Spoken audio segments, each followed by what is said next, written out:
झालावाड़ के अंदर तो पूरे झालावाड़ के अंदर, पूर्वी राजस्थान के अंदर, दक्षिणी राजस्थान के अंदर ये अकेला सब पर भारी है। और आज जिस तरीके से पूरी शेखावाटी में मैंने कहा था, जब आप आओगे तो शेखावाटी की पूरी जनता, नौजवान आपके लिए खड़ा हो जाएगा। और ये सच्ची शेखावाटी की नहीं, पूरे राजस्थान की है। और ये जो संघर्ष, ये जिस तरीके से ने जोर जुलूम किया, क्या क्या ही परिवार के साथ नहीं किया। ऐसे ऐसे नौजवान लड़कों के कितने कितने फ्रैक्चर सरकार ने नहीं किए। इन्होंने जो, और उसके बाद जितना इन्होंने सताया गया, जितना इनके साथ जुल्म और सितम हुआ, उतनी जनता इनके साथ जुड़ती गई। भाषण का समय नहीं है, अभी केक काटेंगे। भाई नरेश, आपको, शिवम को और आपके बेटे को, इन्हीं को सुनना है। मैं तो आज फालतू ही बोल गया, मैं तो इनके आज वो भीड़ के अंदर हूँ। इस मामले के अंदर भाई नरेश आपको क्रांतिकारी संबोधन देंगे। प्रहलाद यार, भाई प्रहलाद भी बोलते को बोलने तो नहीं भाई। नरेश जनता सुनेगी भाई। नरेश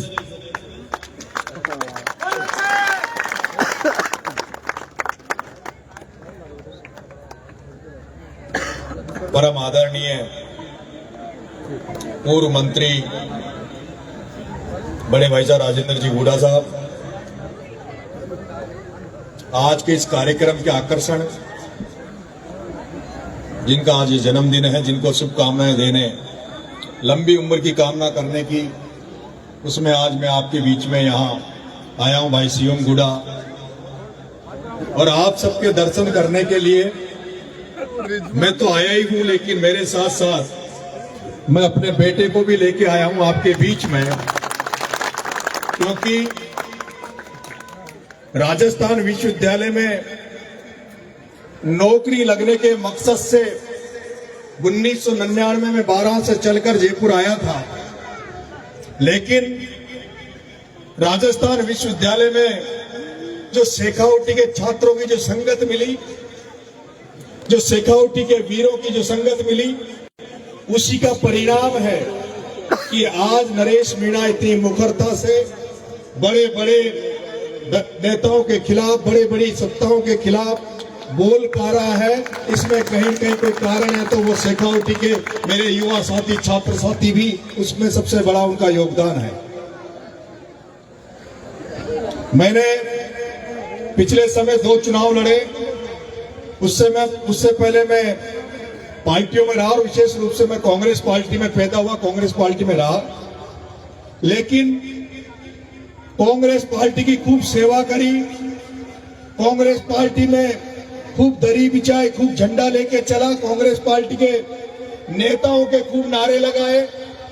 लेकिन उस कांग्रेस पार्टी में, जिस कांग्रेस पार्टी को हम लोग, जो आदिवासी समाज, जिस मीणा समाज से मैं आता हूं, वो मीणा समाज, वो आदिवासी समाज, जिस कांग्रेस को पूरी ताकत से, पूरी ऊर्जा से, पूरी एनर्जी से वोट देता है, कांग्रेस को जिंदा रखता है, कांग्रेस का नारा लगाता है, उस कांग्रेस में इस आदिवासी समाज के इस नरेश मीणा, इस बेटे ने पहले 2018 में टिकट मांगा, फिर 2023 में लोकसभा का टिकट मांगा, फिर 2024 में विधानसभा देवली उनियारा का टिकट मांगा।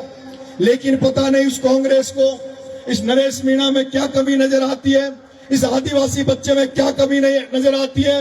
जिस आदिवासी इस नरेश मीणा को निर्दलीय के रूप में छपरा में 44,000 वोट वहां की जनता ने दिए, जिस नरेश मीणा को वहां से अपने जिले से 400 किलोमीटर दूर टोंक जिले की देवली उनियारा की जनता ने 60,000 वोट दिए, और उस कांग्रेस पार्टी ने जिसको टिकट दिया उसकी जमानत जब्त करवाई, 30,000 वोट दिए। लेकिन पता नहीं उस कांग्रेस में क्या कमी नजर आती है नरेश मीणा में। लेकिन उसके बाद कई बार टिकट मांगा, कई बार हुआ, और जब लगा कि नरेश मीणा जब छात्र राजनीति से आया, जिस राजस्थान विश्वविद्यालय में जिस छात्र राजनीति में नरेश मीणा उतरा, उस छात्र राजनीति में भी आपको शायद ध्यान होगा, इसी झुंझुनू का एक बेटा अंकित धायल निर्दलीय चुनाव लड़ा, तो उस अंकित धायल को अध्यक्ष बनाने में अगर किसी का योगदान था तो आपके बेटे नरेश मीणा का था। राजस्थान विश्वविद्यालय में ज्यादातर छात्र नेता जो निकल कर आए हैं, वो सारे छात्र नेता आप ही इस एरिया से आए, चाहे रणवीर जी भाई साहब हो, चाहे राजकुमार जी शर्मा हो, राजेंद्र जी गुड्डा साहब तो विश्वविद्यालय का अध्यक्ष नहीं बने, लेकिन अगर रणवीर जी गुड्डा विश्वविद्यालय के अध्यक्ष बने तो उसमें भी कहीं न कहीं सबसे बड़ा मार्गदर्शन था, आशीर्वाद था तो भाई साहब राजेंद्र जी गुड्डा का। मेरे प्यारे भाइयों, पिछले जो दोनों चुनाव लड़े, जब पार्टियों पे भरोसा उठ गया, नेताओं की तरी उठा के झंडा उठाते उठाते भरोसा उठ गया, तब सोचा कि नरेश मीणा अगर तुझे तो कोई मौका देगा तो ये जनता जनार्दन देगी, जनता के बीच चला जा, जनता को याद दिला कि जनता के पास जाकर उनको जगह, उनको पता कि किस तरह की राजस्थान में राजनीति होनी चाहिए। और इसीलिए उन पार्टियों का झंडा छोड़कर, उन पार्टियों के नेताओं को छोड़कर आपका ये बेटा नरेश मीणा भगत सिंह की फोटो लेकर, भगत सिंह के इंकलाब के नारे को लेकर छपरा की धरती पे उतर गया और उसके बाद देवली उनियारा की धरती पर उतर गया। उस भगत सिंह की फोटो लेकर, उस भगत सिंह की फोटो लेकर जिसने इस भारत में इंकलाब का नारा दिया, जिसने क्रांति, इस भारत में क्रांति को पैदा किया। कल एक परसों में एक बहुत बड़े नेता से मिला, मैंने कहा भाई साहब राजस्थान की राजनीति को बदलना चाहता हूं। राजस्थान में जिस तरह से दलीय राजनीति हो रही है, जिस तरह से पैसों की राजनीति हो रही है, जिस तरह की वंशवाद की राजनीति हो रही है, भाई साहब उस राजस्थान की राजनीति को बदलना चाहता हूं। उस नेता ने कहा ये भारत की संस्कृति रिवोल्यूशन की नहीं है, भारत की ये धरती क्रांति की नहीं है, भारत की धरती रिएक्शन, प्रतिक्रिया देती है, रिएक्शन देती है, यहाँ क्रांति नहीं हो सकती। इसीलिए कारण है कि 300 अंग्रेज आकर इस भारत की करोड़ों की जनता को कब्जा कर लेते हैं, बाहर से विदेशी आकर इस भारत की जनता पर कब्जा कर लेते हैं, करोड़ों लोग होने के बावजूद भी गिनती के लोग आकर इस देश को गुलाम बना देते हैं, क्योंकि इस देश में गुलामी का तत्व भरा हुआ है। यहाँ स्वाभिमान मर चुका है। यहाँ हर घर में जब तक भगत सिंह पैदा नहीं होगा, हर घर में महाराणा प्रताप पैदा नहीं होगा, हर घर में सुभाष चंद्र पैदा नहीं होगा, हर घर में अम्बेडकर पैदा नहीं होगा, हर घर में ज्योतिबा फुले जैसे महान पुरुषों की तस्वीरें नहीं लगेगी, जब तक इस भारत का भला होने वाला नहीं है। मैंने कहा भाई साहब राजस्थान विश्वविद्यालय में ये आपका छोटा भाई जब 12 से हारोती से चलकर, उस हारोती से जिसके पहले नरेश मीणा के पहले कोई जयपुर में पढ़ने नहीं जाता था, उस 12 से जो दक्षिण में दूर दराज का क्षेत्र है, जहाँ शिक्षा नहीं है, जहाँ कुछ नहीं है, वहां से आकर जब नरेश मीणा राजस्थान विश्वविद्यालय की राजनीति को बदल सकता है, राजस्थान विश्वविद्यालय में जो लोगों को प्रतिनिधित्व नहीं मिल रहा था, जिन किसानों को, बच्चों को प्रतिनिधित्व नहीं मिल रहा था, उनको प्रतिनिधित्व दिला सकता है।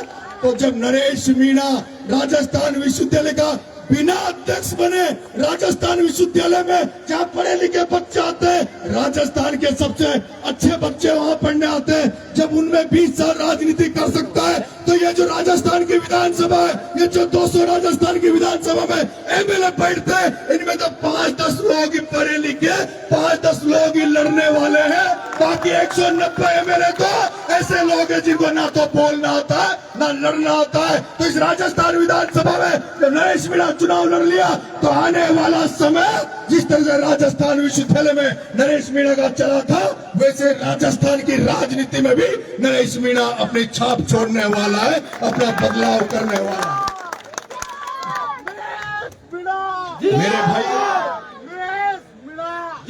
मेरे भाइयों, छात्र राजनीति से निकल कर आया हूं, और जब छात्र राजनीति से निकल कर आया हूं तो पढ़ने का शौक है, किताबें पढ़ता हूं, महान पुरुषों को देखता हूं, महान पुरुषों को पढ़ता हूं, और विशेष रूप से जब भगत सिंह को पढ़ता हूं तो भगत सिंह 23 साल का एक बच्चा, एक भगत सिंह 23 साल का बच्चा इंकलाब का नारा देता हुआ जो फांसी के फंदे में हंस हंस के चढ़ जाता है, फांसी के फंदे को चूम लेता है कि मेरा देश आजाद होगा, मेरे देश में हिंदू मुस्लिम सिख ईसाई का भाई भाई का नारा चलेगा, मेरा देश सामाजिक एकता में बंधेगा। ये भारत सामाजिक एकता के माध्यम से पूरे विश्व में अपना नाम करेगा।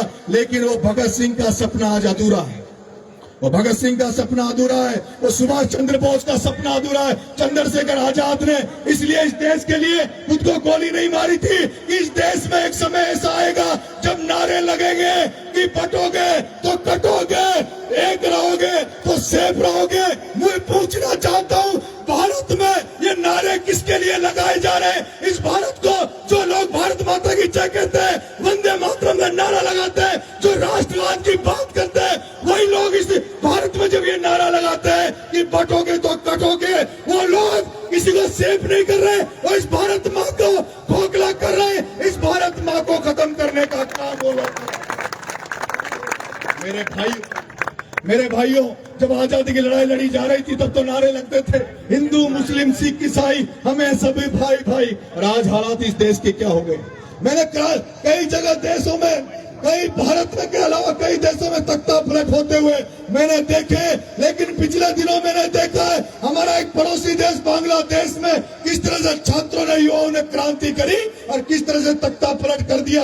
आज का दिन जब नेपाल में हम पड़ोसी देश में देख रहे हैं किस तरह से जब सोशल मीडिया बंद कर दिया जा रहा है, छात्र युवाओं की आवाजों को बंद कर दिया जा रहा है, वहाँ का छात्र युवा सड़कों पे उतर गया और वहाँ की सिस्टम को हिला कर रख दिया। प्रधानमंत्री भाग गया, संसद चल गई। मैं चाहता हूँ राजस्थान में, इस देश में भी फिर से क्रांति की जरूरत है मेरे भाइयों। और वो क्रांति कोई कर सकता है तो छात्र कर सकता है, कोई युवा कर सकता है। आपका बेटा, आपका ये भाई राजस्थान विश्वविद्यालय में भी कमजोर लोगों के लिए, पिछड़े लोगों के लिए, गांव से आने वाले लोगों के लिए, प्रतिनिधित्व की लड़ाई के लिए क्या आपका भाई राजस्थान विश्वविद्यालय में भी पिछड़े शोषितों के लिए लड़ा। और अब जब भाई आपका भाई मुख्य धारा की राजनीति कर रहा है तब भी कमजोर लोगों के लिए लड़ाई लड़ रहा है। और आपने पिछले समय देखा होगा भारतीय जनता पार्टी को लगा कि वो हार्दिक पटेल जो गुजरात में आरक्षण की लड़ाई लड़ रहा था, आंदोलन कर रहा था, उस हार्दिक पटेल को जब मुकदमे लगाए, हार्दिक पटेल को जब जेल में डाला और हार्दिक पटेल डर के मारे बीजेपी में भाग गया, बीजेपी से एमएलए बन गया। उनको लगा ये नरेश मीणा फड़फड़ा रहा है, नरेश मीणा ऊंची आवाज में बोलता है, इसको 7-8 महीने जेल में डाल दो, मुकदमे लगा दो, इसकी भी आवाज खत्म हो जाएगी, ये भी हार्दिक पटेल की तरह खत्म हो जाएगा। मैंने से जेल में रहते हुए कहा भैया कोई तेरी मदद करने वाला नहीं है, बीजेपी में आ जा, मंत्री बना देंगे, टिकट दे देंगे, ये कर देंगे, वो कर देंगे। मैंने कहा कि जब 90 साल में एक बुजुर्ग इस भारत में जब लालू यादव, एक बुजुर्ग बिहार में लालू यादव जो एक बुजुर्ग व्यक्ति है, वो जेल जाने से नहीं डर रहा। वो जेल जाने के बाद भी जब बीजेपी से समझौता नहीं किया तो नरेश मीणा, तुम तो किसान के घर में पैदा हुआ है, तू क्यों समझौता इनसे करेगा। मेरे भाइयों मैं ये भी परिणाम जानता हूं कि लड़ने वालों का, क्रांतिकारियों का, जनता से लड़ने वालों को कुछ नहीं मिलता। अगर मिलता है तो ठोकरें मिलती है, उनको कीमत चुकानी पड़ती है। चाहे आप महाराणा प्रताप का उदाहरण ले लो, चाहे झांसी की रानी का उदाहरण ले लो, चाहे भगत सिंह का उदाहरण ले लो, जिन्होंने इस देश की आजादी के लिए लड़े, जिन्होंने इस देश को आगे बढ़ाने के लिए लड़े, उनका कहीं नंबर नहीं है। और जो लोग गुजराती हो, जो लोग, अरे लड़ते कौन है, लड़ते तो पंजाब के सरदार लड़ते थे, वो बनर्जी चटर्जी लड़ते थे, लेकिन उनको कौन जानता है, कौन सुभाष चंद्र बोस को पूछ रहा है, कौन चंद्रशेखर को पूछ रहा है, कौन इन लोग महान पुरुषों को पूछ रहे हैं। लोग तो उनको पूछते हैं जिन्होंने कुछ किया ही नहीं है मेरे भाइयों। और ये समय जब मैं लड़ रहा था, जब सारे लोग, सारे दोनों पार्टियों के नेता एक होकर आपके इस युवा साथी को जेल में डालकर इसकी आवाज को खत्म करना चाह रहे थे, इसको बंद करना चाह रहे थे, तब इसी धरती पर जो व्यक्ति गरीबों के लिए लड़ता है, पिछड़ों के लिए लड़ता है, उस व्यक्ति को जब ये पता लगा, उस राजेंद्र गुडा को जब ये पता लगा कि राजस्थान विश्वविद्यालय का एक छात्र नेता जो निकलकर सड़कों पर किसानों के लिए, आम जनता के लिए लड़ाई लड़ रहा है, जिसको सब लोग कुचलना चाहते हैं, सब लोग जिसकी राजनीतिक हत्या करना चाहते हैं, उसको आज राजस्थान में अच्छे नेताओं की जरूरत है, मदद की जरूरत है। बिना बुलाए बाकी नेताओं को तो मैंने न्योता दिया, बुलाया, उनमें से कुछ मदद करने आए, कुछ नहीं आए। राजेंद्र गुडा जी को मैंने बुलाया नहीं था, राजेंद्र गुडा जी को नरेश मीणा ने बुलाया नहीं था। बिना बुलाए, बिना निमंत्रण दिए, अपनी आत्मा की आवाज को सुनकर, जनता की भावनाओं को सुनकर आदरणीय राजेंद्र भाई साहब टोंक की जेल पर पहुंचे। टोंक की जेल पर एक जेल मंत्री होते हुए, एक पूर्व सरकार में पूर्व जेल मंत्री होते हुए, कैसी सत्ता है, कैसी सरकार है, एक पूर्व जेल मंत्री को नरेश मीणा से नहीं मिलने दिया, नरेश मीणा से नहीं मिलने दिया। अपमान का घूंट पीकर भी राजेंद्र गुडा मेरे परिवार को संबल बढ़ाता रहा, हौसला बढ़ाता रहा, हमारे परिवार के साथ खड़ा रहा, हमारे परिवार को ताकत दी। जब परिवार टूटने वाला था उस समय अगर किसी ने संभाला तो राजेंद्र गुडा जी ने संभाला। और अभी भी अभी भी जब 12 में इस झालावाड़ का कांड हुआ, झालावाड़ में बच्चे भ्रष्टाचार की भेंट चढ़ गए, उस समय भी जब नरेश को जरूरत पड़ी तो भाई साहब राजेंद्र जी गुड्डा ने खुद ने चलकर वहां आपके बेटे की मदद करने गए, मेरी मदद करने गए। मेरे भाई राजेंद्र गुड्डा नरेश मीणा की मदद करने नहीं गया। राजेंद्र गुड्डा केवल नरेश मीणा की मदद करने नहीं गया, राजेंद्र गुड्डा इस राजस्थान के लाखों युवाओं की भावनाओं की कदर करने गया है। राजेंद्र गुड्डा आरोग्य में जो युवा लड़ रहे हैं, जो धन्ना सेठों से लड़ रहे हैं, उनके हौसले की अफजाई करने राजेंद्र जी गुड्डा पर गए। कल मुझे पता लगा, मैं कल ही जयपुर आया था, मुझे तो पता भी नहीं था, और इस कार्यक्रम का मुझे कहीं फेसबुक पे कहीं डल भी नहीं रहा था कि बेटे का जन्मदिन है, भाई साहब ने भी नहीं डाल रखा था। मैंने तो कल वैसे ही फोन किया, भाई साहब मैं जयपुर आया हूँ, आपसे मिलना चाहता हूँ। तो भाई साहब ने कहा कल बेटे का जन्मदिन है, बेटे का जन्मदिन है। बेटे के पिछले जन्मदिन पे अशोक जी गहलोत साहब आए, बेटे के जन्मदिन पे आशीर्वाद देने पायलट साहब आए, बेटे के जन्मदिन पर पूर्व शिवसेना के पूर्व मुख्यमंत्री शिंदे साहब इस धरती पर आए। बेटा नरेश कुमार इस बार मुख्यमंत्री मंत्री नहीं, नरेश मीणा मेरे बेटे का कार्यक्रम का उद्घाटन करने आएगा। मैं भाई शिवम को शुभकामनाएं देने आया हूँ। भाई शिवम को मैं देखता हूँ, मुझे तो लगता है कि एक कहावत है, लाइक फादर लाइक सन, जैसा बाप वैसा बेटा। मुझे तो लगता है भाई साहब गुड्डा जी, आपका बेटा आपसे भी बढ़कर काम करेगा, आपका बेटा आपका नाम रोशन करेगा, आपका बेटा आपका गौरवान्वित महसूस करेगा, आपका परिवार आपका पूरा ये आपके सीएम पर गर्व करेगा। मैं तो मेरे बेटे से कहता हूँ, बेटा मैं मेरे बेटे से कहता हूँ, बेटा सीएम से सीख ले, बेटा सीएम से सीख, सीएम से कोचिंग ले। हम तो राजेंद्र गुड्डा की कोचिंग में थे, इसलिए इस लेवल पे आ गए। तो सीएम की कोचिंग ज्वाइन कर ले तो तेरी भी दुकान चल जाएगी। बेटा कह रहा है भाई साहब मुझे तो पापा मुझे तो नेता बनना ही नहीं है। मैंने बनेगा क्या, मैं तो बिजनेसमैन बनूंगा। फिर मैंने कल परसों ये किसी से कह रहा था, यार अनिरुद्ध तेरे को भी शौक लग गया टीवी में बोलने का, तो ये कहने लगा गलती से अगर राजनीति में आ गया और पापा जी वंशवाद के खिलाफ बात करते हैं, परिवारवाद की राजनीति के खिलाफ पापा जी बात करते हैं, तो मैं अगर अचानक से आऊंगा तो फिर मेरे को कहेंगे कि तू भी वंशवाद का औलाद है। तो मैं सोच रहा हूँ अभी से ट्रेनिंग में आ जाऊं, अभी से रगड़ाई करवा लूं ताकि मेरे को आरोप नहीं लगे। फिर इसने मैंने कल जब मैं बैठा था परिवार में, तब अचानक से बात चल गई। आजकल मैं जिस भी नेता के साथ रहा, जिस भी व्यक्ति के साथ रहा, मैंने मेरे भाइयों उसको पूरे ईमानदारी से कर्तव्य के साथ उसके साथ रहा हूं। मैं सचिन पायलट साहब के साथ रहा, आज भी मेरी भावनाएं सचिन पायलट के साथ जुड़ी हुई है। आज भी सचिन पायलट को अपना भाई मानता हूं। मैं अभी पार्टी में नहीं हूं, लेकिन वो जहां कहीं भी रहेंगे मैं उनका सम्मान करता हूं। मैं जिससे रिश्ता बनाता हूं उससे पारिवारिक रिश्ता बनाना चाहता हूं। मैं भाई साहब गुड्डा जी से भी पारिवारिक रिश्ते की गांठ बनाना चाहता हूं, इसलिए बेटे को इस परिवार के साथ शामिल करने में यह आया।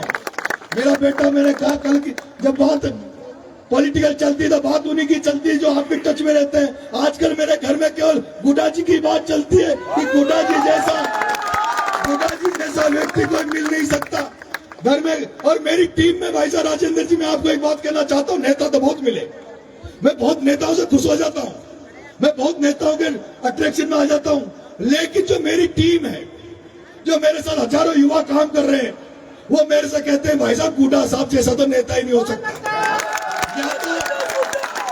या तो मेरी टीम के साथी मेरे से कहते हैं भाई साहब जिस तरह से नरेश मीणा को चाय की थड़ी में बैठने में शर्म नहीं आती, आपको कहीं सड़क पर बोलने में शर्म नहीं आती, उसी तरह राजेंद्र गुड्डा को भी ना तो थड़ी पे बैठने में शर्म आती, ना किसी गरीब के घर में खाना खाने में शर्म आती। जैसे हमें आप लगते हो उसी तरह से राजेंद्र जी गुड्डा भी लगते हैं। और जगह जब मैं इस कार्यक्रम में जाता हूँ, कहीं जाता हूँ, तो मुझे फोन करना पड़ता है, यार आज फलाने गांव में फलाने कार्यक्रम में चले गए, मेरे साथ चलना। लेकिन कल जैसे मैंने पोस्ट डाली कि भाई साहब राजेंद्र जी गुड्डा के बेटे के जन्मदिन में जाना है, मेरे पास सुबह से फोन आए, भाई साहब हम भी आपके साथ चले, भाई साहब का बेटे का जन्मदिन है, हम भी शुभकामनाएं दे रहे हैं। और आज आप मानोगे नहीं, मेरे साथ 10 सरपंच मेरे साथ आए। कोई टोंक का जिला संघ का अध्यक्ष मुकेश मीणा आया है, कोई आरडी गुजर 3 बार का सरपंच टोंक का है, कोई प्रहलाद खटाना मेरे साथ आया है, रामलाल सरपंच मेरे साथ आया है, बहुत सारे युवा साथी मेरे साथ आए, राजेश जी भाईड़ा आपके नया आवास के सरपंच साहब मेरे साथ आए, सुरेश जी भाई साहब मेरे साथ आए, नया आवास का मेरा भाई प्रेमचंद आपके भाई के साथ आया है। जब घर में बात चल रही थी भाई साहब, राकेश जी मीणा भाई साहब तो वहां धारा भी गए थे आपके साथ, तो कल बात चल रही थी घर पे, तो मैंने पूछा भाई कुड्डा जी कैसे हैं? अनिरुद्ध, तो पापा एक बात बताऊं? मैंने कहा बता भाई। तो छोरा कहने लगा कि पापा जब वो शहीद स्मारक पे धरना दे रहे थे ना, तो पता गुड्डा जी ने बाबा को क्या बोला? बाबा मतलब मेरे पिताजी इसके बाबा, कि वहां जब शहीद स्मारक पर जब धरना दे रहे थे तो गुड्डा जी ने बाबा को क्या बोला? मैंने कहा यार क्या बोला? कि बाबा को बोले कि पटेल जी पोते को ज्यादा मत पढ़ाना, अगर ज्यादा पढ़ा दिया तो पप्पू बन जाएगा। गुड्डा जी बोले कि पटेल जी बेटे को ज्यादा मत पढ़ाना, ज्यादा पढ़ाओगे इंग्लिश मीडियम में रखोगे तो पोपली हो जाएगी, वो होते हैं पिज्जा बर्गर खाने वाले, फिर ये दूध राबड़ी वाला नहीं बचेगा, ये दाल बाटी नहीं बचेगी, फिर इसके पिज्जा बर्गर वही बचेंगे, वैसा ही हो जाएगा। मैंने तो मेरे बेटे शिवम को कह दिया कि पढ़ाई वढ़ाई छोड़, जनता के बीच में रहे, जो जनता के बीच में ज्ञान मिलता है, जो जनता के बीच में अनुभव मिलता है, वो कोई किताबों में नहीं है, वो कहीं नहीं मिलता। और यही कारण है देश की राजनीति को भी हम देख रहे हैं, जो नए नेता आ रहे हैं, जो डिफेंडरों में बड़ी बड़ी गाड़ियों में घूमते हैं, जो बोलने के पहले 10 बार सोचते हैं, मेरे से कहते हैं कि भाई साहब आप तो थकते ही नहीं हो बोलने में, कोई जब चैनल आए किसी को फाइट दे देते हो, कम बोला करो। मन गया यार मेरे पास जन्म से पटेलाई करी है, पटेलों में रहे, गांव में रहे, देहात में रहे, पटेलाई करना ही काम है, तो क्यों अब इसमें भी कंजूसी करें? मैं आज मेरे छोटे भाई शिवम को शुभकामनाएं देने आपके आया हूँ, भाई को शुभकामनाएं देता हूँ, आपको आशीर्वाद देता हूँ, भगवान करे आप लंबी रेस के घोड़े बनो, लंबी लाइफ मिले, आप अपने परिवार का नाम रोशन करो, आप अपने क्षेत्र का नाम रोशन करो, जहाँ कहीं भी रहो, जहाँ कहीं भी रहो, दुनिया में किसी भी कोने में रहो, एक बात जरूर सोचना कि मैं राजेंद्र गुड्डा का बेटा हूँ, मैं गुड्डा गांव में पैदा हुआ हूँ, मैं ऐसा कोई कर्म नहीं करूंगा, ऐसा कोई काम नहीं करूंगा जिससे मेरा परिवार ही नहीं मेरे क्षेत्र को नीचा देखना पड़े। शिवम गुड्डा वही काम करेगा जिससे पूरा झुंझुनू जिला अपने परिवार का नाम ऊंचा हो। इसी के साथ मैं आपको बहुत बहुत धन्यवाद देना चाहूंगा। राम राम साहब, जय हिंद, जय भारत।